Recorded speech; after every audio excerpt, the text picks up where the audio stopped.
Hey, hey, what?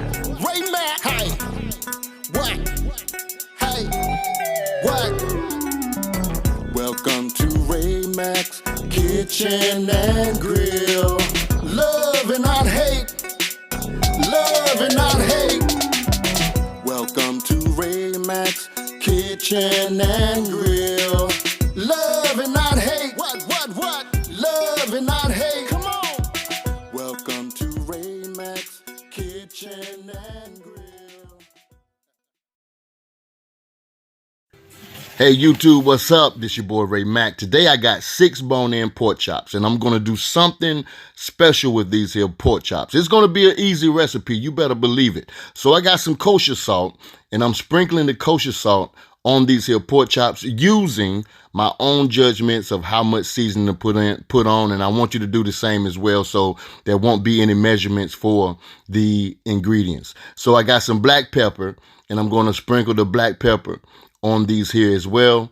And I want you to also please use your judgment. Let the ancestors guide you, and they'll tell you when to stop. All right. So the next ingredients I'm going to put on is some of this here Spain spices spicy seasoning. Okay. Now, if you don't have Spain spices, don't lose your wig. Don't lose your mind. Just go to the grocery store or Walmart and pick you up some spice seasoning. I guarantee you it'll work just the same. All right. So I also have some of this here Spain spices red onion powder. Now, I don't know if you're going to find red onion powder on the shelves of your local stores, but I do know that Spain spices got it, y'all. And I'm telling you some good stuff. So I'm using Spain spices, garlic, and herb seasoning.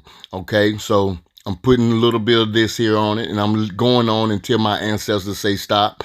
And then what I want to do is I got 3 that I'm going to toss in the air fryer because my wife likes hers in the air fryer. And this is what I'm going to do next. I got a half a stick of butter is what I'm going to use. Okay, so I want you to put in a bowl or half a stick of butter, toss that baby in the microwave, let it melt. And the reason for me melting this butter right now, and the reason for me using this amount of butter, you'll see. So I got me a cast iron griddle skillet.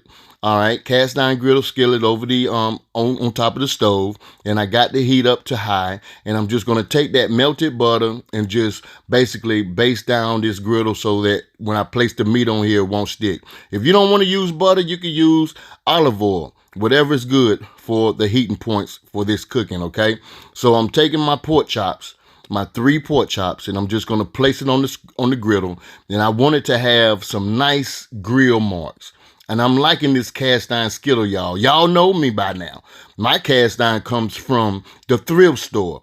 Get out there in the thrift store, y'all, in the thrift store world, and see what you can find as far as cooking. You don't have to go out here and spend a whole lot of money. You can find stuff in the thrift store. Trust and believe me, you'll be happy, okay? So now since I've got one side basically brown and got me some nice little grill marks, I'm gonna show you how we're gonna cook this thoroughly, because if you cook pork chop, you know that the middle of that pork chop will buckle, and you can't cook pork chop just like this with the iron skillet. So this is what I've got, 350-degree oven on, and I'm putting these pork chops in the oven for about 10 to 15 minutes.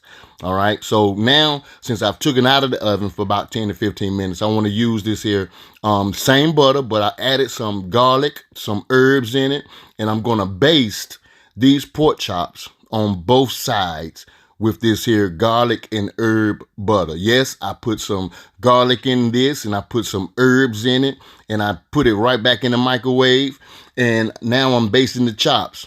Now, after you baste your chops, I want you to do me a favor. Flip them babies over, okay? Flip them over and baste the other side. Now, if your chops aren't done at this particular point in time, go ahead and slap them right back in the oven for about additional 5 minutes, or until you can get an internal temperature of 165 degrees using a meat thermometer. Now, if you follow these instructions, trust and believe me, you can go and fix you up an old plate real easy with some string beans, some mashed potatoes. Even if you like cornbread, toss it up there as well and serve yourself this. But check this out. If you want to try Spain spices, use the promo code LOVERayMack and they'll give you 20% off. Check out this video.